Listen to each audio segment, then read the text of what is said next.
What's going on, guys? Welcome back to my channel. In this video today, I'm sharing with you my top 10 choices for the best movies from the past year of 2023. Now, this was extremely difficult because some amazing films were released in the past year, but I managed to whittle the list down to just 10. Really quickly, before I start to reveal everything to you, I have to say this, as I always do with any personal opinion top 10 list. My choices are not going to match up with yours or anyone else watching this video right now because we are all different kinds of people. We all have differences of opinions. We like movies for different reasons.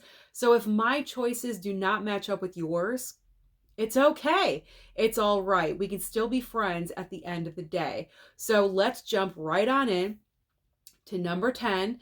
And number 10, I chose The Holdovers. Now, The Holdovers is a movie I wanted to see at the theater. Unfortunately, I missed. So when I heard it was going to stream on Peacock December 29th, I got really excited because I was able to watch it before the end of the year. And I just thought this film was so amazing. It had a lot of heart. It's a comedy. It's also a drama. And the movie balances very, very well between comedy and drama, which I can always really appreciate because comedy, believe it or not, is very difficult to do. And the comedy aspect of this film was never over the top. It was very subtle. You got your little chuckle in, you laughed, and then you moved on with what the characters were doing. The performances in this movie are outstanding. In particular, I believe his name is Dominic Sessa, and he plays the main student in the film that is staying at school for the holidays. He is absolutely amazing in this movie. And I think I read this is his first performance.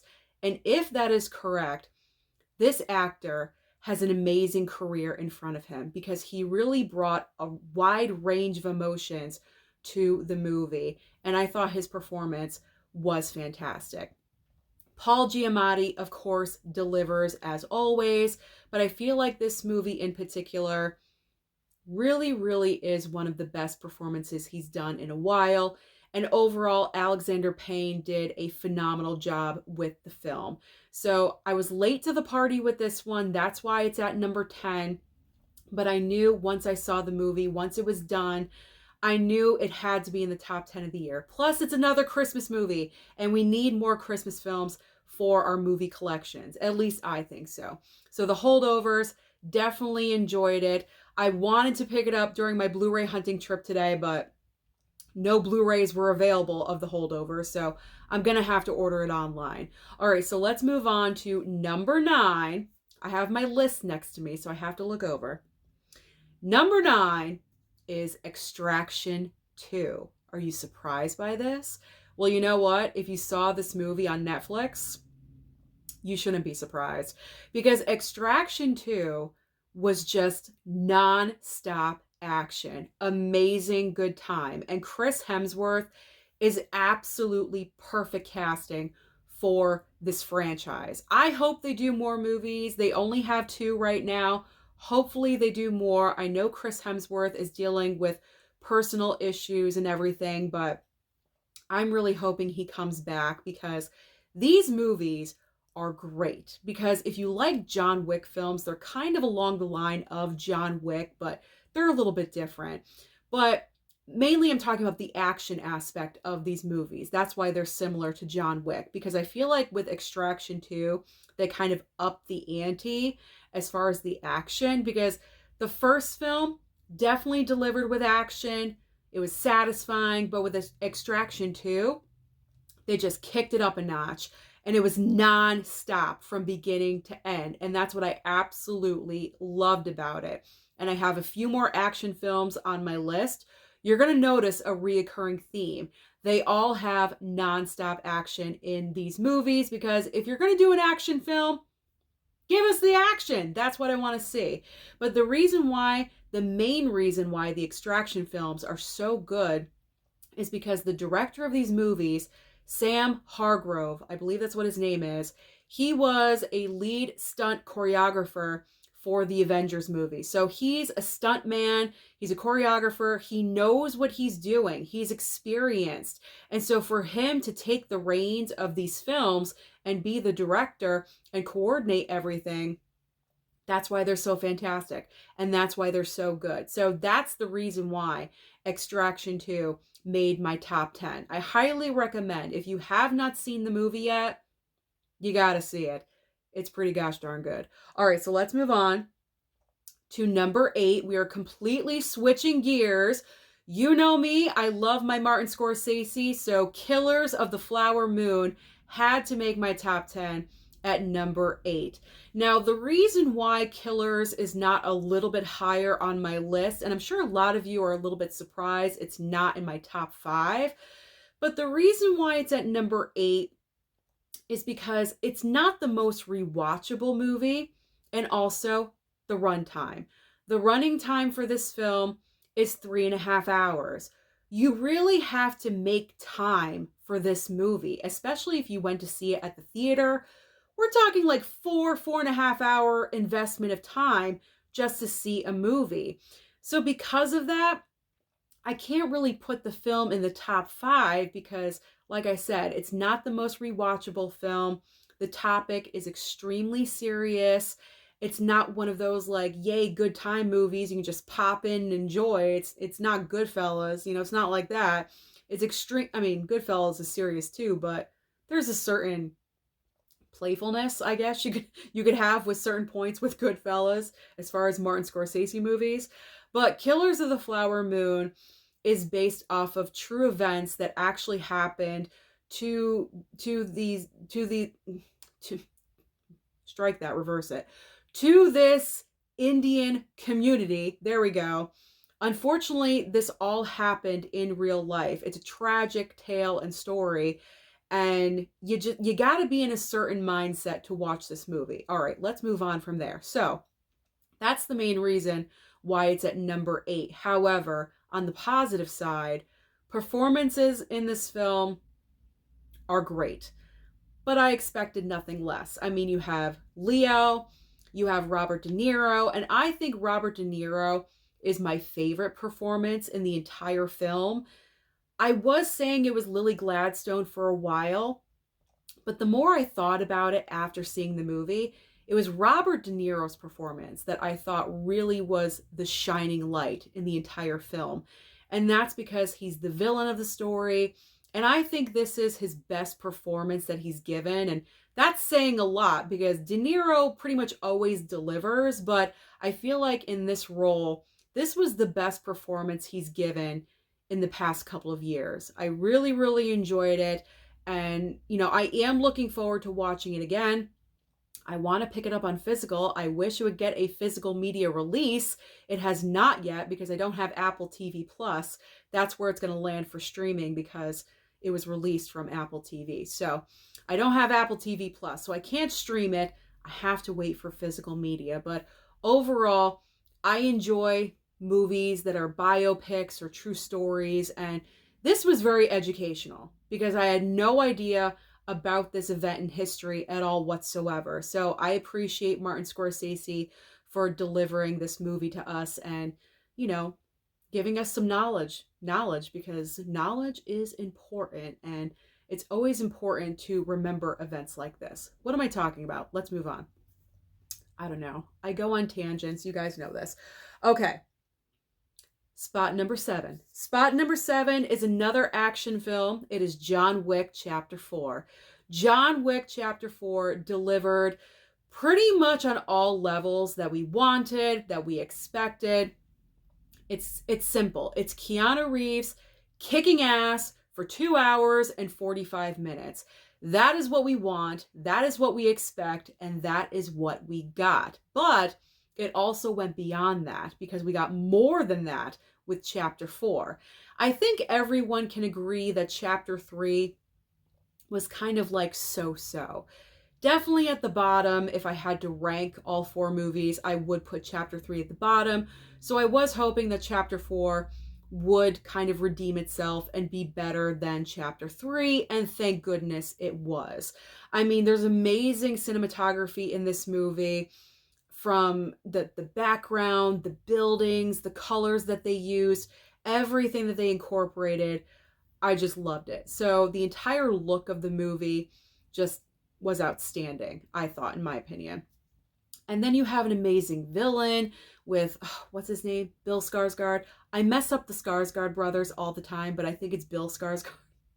I think Bill Skarsgård as the main villain, and then you have Donnie Yen. Donnie Yen, incredible in that part. Oh my god, like so many awesome elements to John Wick Chapter 4. Now, granted, you do have to suspend some disbelief just a little bit because it gets a little bit unbelievable, I guess, that John Wick could, tolerate and deal with being beat up consistently for how many hours, how many days. I mean, he had so many different opponents coming at him at one time and falling down the stairs a couple of times and getting back up, no problem. I mean, you do have to kind of, clear your mind with that just a little bit. But for the John Wick world and what it is and what we just accept it as being, it was a great movie. Absolutely. So John Wick Chapter 4 had to be in my top 10 list. Okay. Moving on to number 6. Number 6, I adored this movie. I talked about this movie this past year so many times. It is Air. Air, directed by Ben Affleck. All-star cast, amazing all-star cast, led by Matt Damon. He did an incredible job with this film. This is the biopic or true story, whatever you want to call it, about Michael Jordan choosing to coordinate with Nike and creating the Air Jordan shoe line and how that all came to be. This is truly one of the best inspirational films that I've ever seen. I just really had a great time watching this movie in the theater with my dad because my dad was a big fan of Michael Jordan back in the day.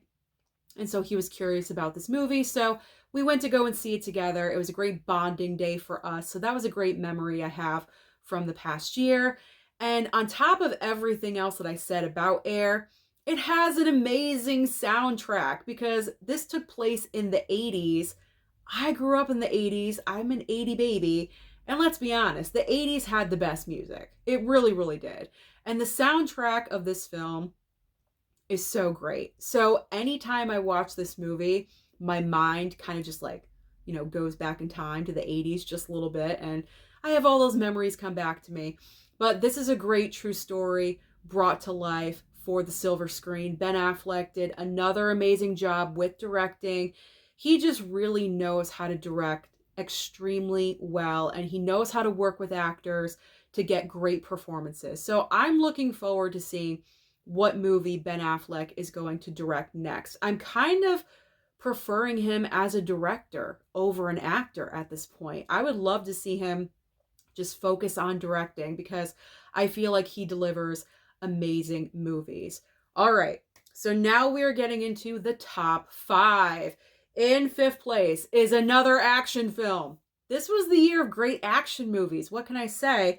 It's Mission Impossible: Dead Reckoning Part 1. I went to go and see this in the movie theater as well. And from the minute the movie started, right up until the very end, it was pretty much non-stop action. Again, just like Extraction 2 and just like John Wick Chapter 4, Mission Impossible: Dead Reckoning delivered what it was supposed to. Action. Non-stop action. So that was the number one aspect of the film that I really enjoyed. All the different action scenes. My favorite was when Tom Cruise and Haley Atwell were driving in the little yellow car and they were going down the stairs and in tunnels and everything. That was my favorite action sequence. And then of course the train at the very end. That was great as well. Speaking of Haley Atwell, I thought she was a great addition to the Mission Impossible franchise because I'm noticing that Mission Impossible likes to switch out their female leads frequently, and to add in Haley Atwell, I thought was a great choice. I feel like she fits in seamlessly, and she was just a great addition because I feel like she really just like went toe to toe with Tom Cruise. They had a great chemistry. It's nice to see an age appropriate woman with her, not someone in her 20s. The man's 60 years old. Let's get real. Like, let's put someone age appropriate with him. And they did. And I appreciate that because it's realistic. It's not totally like, what are you kidding me? So there was a lot of aspects about Mission Impossible Dead Reckoning that I really enjoyed. It's really unfortunate that this movie came out right before Barbenheimer because this film really should have made a lot more money at the box office. If this movie came out late August, even in September, I feel like the film really could have made major money. But unfortunately, the timing of the film did not work out. It still made a decent amount of money, but nowhere near what Mission Impossible movies should be making. So hopefully they've learned their lesson, and with the second part, or whatever they're calling it, for the 8th movie, they'll release it nowhere near other movies that are any kind of competition, if you know what I'm saying. All right, so let's move on to number 4. So 4th place, I chose Guardians of the Galaxy Volume 3. This is the only Marvel movie that is on my top 10 list, and it's the only Marvel film that deserves to be in anyone's top 10 list because the other movies were just disappointing, and you'll probably see those on a future list that I'm going to do somewhere. Okay, but Guardians of the Galaxy Volume 3.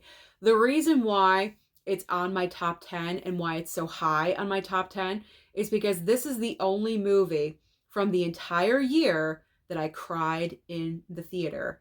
Not only did I cry, I sobbed. Not only did I sob, it was an ugly sob. And not only was it an ugly sob, I did it about 3 or 4 different times. That's pretty bad. It's bad, but it's good at the same time because that's the reason why we go to movies. We want to experience that emotion. We want to laugh. We want to cry. We want to experience joy. All these ranges of emotions that we have. That's the brilliancy of movies. So to have Guardians Volume 3 pull out crying from myself, did that make sense? For that movie to make me cry, there we go, was pretty impressive. And for that movie to be the only movie to make me cry the entire year in the theater, that's really impressive. The main reason why I cried is because, as you guys know, I'm sure you've seen the film. It made a decent amount of money, so I'm sure you've seen it. But the plot line revolves around Rocket. Number 1, Rocket is my favorite Guardian ever. So I already knew going in I was going to be a little bit emotional. I just wasn't prepared for how emotional I was going to be because the way they do treat the animals in the movie, and I know they're fake. Okay, I know they're fake. I know they're not real, but I can't help it. When I see anything that's animal cruelty or anything harming an animal, real, not real, it doesn't matter, I get emotional. That's one button. If you push that inside of me, that's it. I'm going to cry. I'm going to have feelings about it. I'm going to get emotional. And a lot of those scenes are in this film where animals are not being treated very well. So that was a major trigger for me in this movie. And like I said, I had already known going into the film that scenes like that were going to occur, but still, like, my mindset was not ready for it. But besides the Rocket stuff and the emotion, I just thought James Gunn closed out the Guardian storyline so well. And it kind of makes me optimistic for DC and James Gunn leading DC and where it's going to go. We'll see. We'll see what's going to happen over there. But I thought that he closed out Guardians very well. Because who knows? Maybe we'll get a revamped Guardians in the future down the line. But James Gunn knew these characters and he knew how to deal with these stories. And I don't know about the future, but that trilogy he just did an amazing job with as a whole. So the closeout was satisfactory. So I love Guardians Volume 3. It made me emotional, and I need to move on. All right. To the next movie. Speaking of emotional, In third place is The Iron Claw. Talk about emotional. Oh my gosh. If you've not seen The Iron Claw, grab your Kleenex, okay? Because you're going to need it. The Iron Claw, the main reason why this movie, I really enjoyed it, is because I love a great biopic. And this is a biopic about a family from the 80s. Again, from the 80s. I love it. And I had never known about this family. I'd never heard of them before. So having the knowledge given to me about this family, that their entire life was wrestling, but for some reason they were cursed. There was something with their, or they thought that they were cursed. But after watching this movie, you really think that this family was cursed, because many horrible, unfortunate things happened to this family. Can I talk today? Many horrible and unfortunate things occurred to this family in a very short time period. And I'm not going to say what it is because it's still new out in theaters. I want you to go and see this movie. It's kind of one of those, you have to see it for yourself to believe it. You really, really do. But pretty much basic storyline, there's like 4 brothers in this family. Technically there's 5, but the 5th brother is not shown. That's in real life. But there's 4 brothers in this movie, and it's a wrestling family. The father was in wrestling, so now he kind of like coaches his sons. They're all in wrestling. He wants them to be the best. The father kind of puts the pressure on for them to succeed in everything. So it's one of those kinds of movies, if you get my drift. Zac Efron plays the main brother in the movie. You're pretty much following his life story, and then the brothers are on the side, if you know what I'm saying. Zac Efron. Now, I have not seen a bunch of Zac Efron's films or TV or anything like that. I've seen a few things here and there, but man, he deserves some recognition for awards season for this performance, because he is absolutely amazing. His physical transformation is unbelievable, and his acting, wow, it's off the charts. Absolutely incredible. I would love to see him get nominated for something.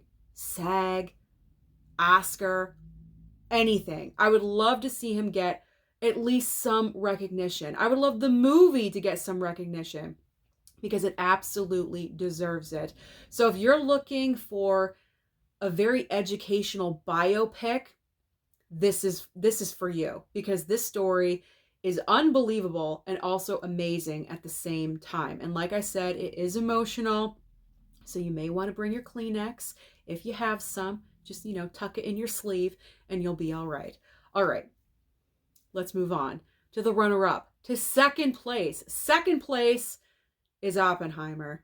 I had to put Oppenheimer on my list somewhere, and it's going in second place. I'm sure a lot of you are surprised that it's not number 1.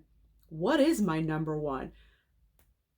You would not even guess what my number 1 is. We'll get there in a second. But Oppenheimer, the reason why Oppenheimer is even in my top 10 is because this movie managed to change my mind about a director and his filmography with one film. And that's pretty amazing, because I've said before, as far as Christopher Nolan movies, besides the Dark Knight trilogy, I'm not really a fan of any of his other movies that I've seen.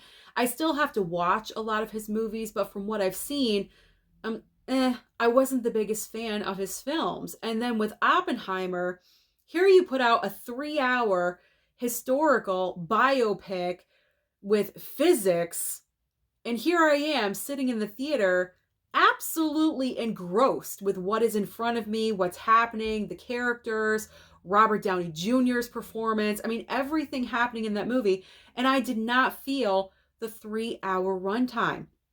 Didn't feel it. I'm not sure if having the closed captioning on my theater screen helped me. It probably did. It probably really assisted me, which is the reason why I chose the closed captioning, because I knew it was going to help me out. So that's probably the reason why one of the main reasons why I really enjoyed the theater experience of Oppenheimer. But that movie, man, it kind of affected me. I don't know. It affected me, changed my mind about Christopher Nolan. Now I want to give his other movies, a look-see to see what I'm missing out on. And I'm just really rooting for this film. I'm so rooting for Robert Downey Jr. for Best Supporting Actor. It's not even funny. Like, he deserves it. It's time. It's time that he won an Oscar for something, and this is it, in my opinion.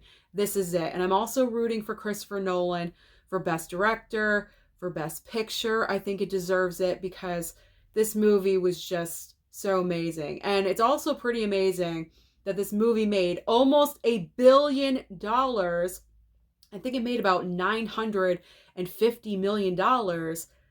That is absolutely insane, considering, like I said, you got a bunch of guys talking about physics. No one else is really understanding what the heck they're talking about.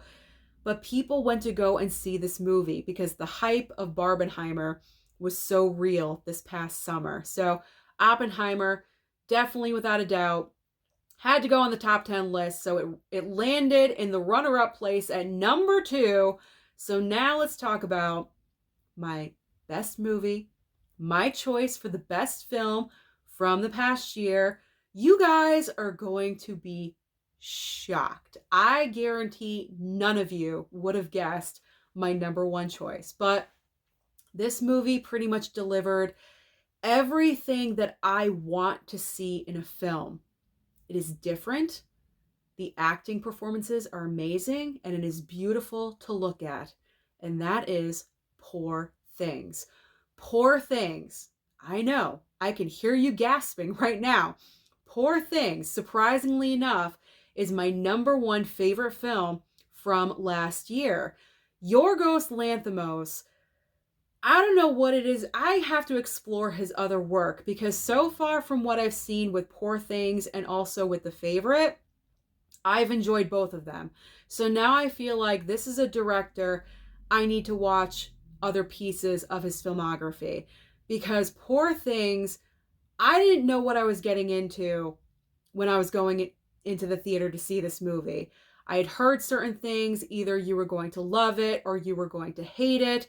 So I went in with a very, very, very open mind. And also, there is a lot of nudity and sex scenes in this movie. So I just want to warn you, if you're interested about seeing this film, there's a lot of nakedness. But I'm at that point in my life, it doesn't bother me. You know what I'm saying? So I went into the film, open mind. It starts, I'm into it. And then Emma Stone. Oh my God. Give her the Oscar. Give her the Oscar right now. Her performance alone absolutely changed everything for me for the Best Actress race for the Oscar. I was all in Lily Gladstone's corner for Killers of the Flower Moon, but then once Emma Stone started doing what she was doing, it changed my mind. It flipped my opinion completely. Because Emma Stone's performance, to accomplish what she does in this movie as an actress, she has to be completely fearless. Fearless and just go for it. And I'm just enamored with her performance. This is literally one of the best performances I've ever seen in my life. I'm not even talking about just this past year. I'm talking about in the history of acting, okay? Like, that's pretty impressive. You gotta see it to believe it. It's weird, but if you have an open mind to embrace the weird, then you're going to enjoy it. And that's the key. You have to have an open mind. This movie is absolutely beautiful to look at. There's certain scenes where it kind of just like takes your breath away. And another performance that I do want to acknowledge is Mark Ruffalo. Mark Ruffalo really brought the comedic moments in the movie. I wasn't expecting to laugh, and I was laughing. I feel like his performance needs to be acknowledged as well. He's definitely probably going to get nominated. But you know what? If Robert Downey Jr. has to lose, I want it to be to Mark Ruffalo because I feel like Mark Ruffalo really deserves the acknowledgement as well because his performance was incredible. And he had great chemistry with Emma Stone. I thought they did a great job acting together. And then you have Willem Dafoe. I mean, come on. This cast is absolutely amazing. So all of those reasons is why Poor Things is my favorite movie, what I consider to be the best movie from last year. So that's it. That is my top 10 list from the past year. If you agree, great. If you don't, comment down below and let me know your personal top 10. Don't forget to like and subscribe before you leave, and I'll see you next time.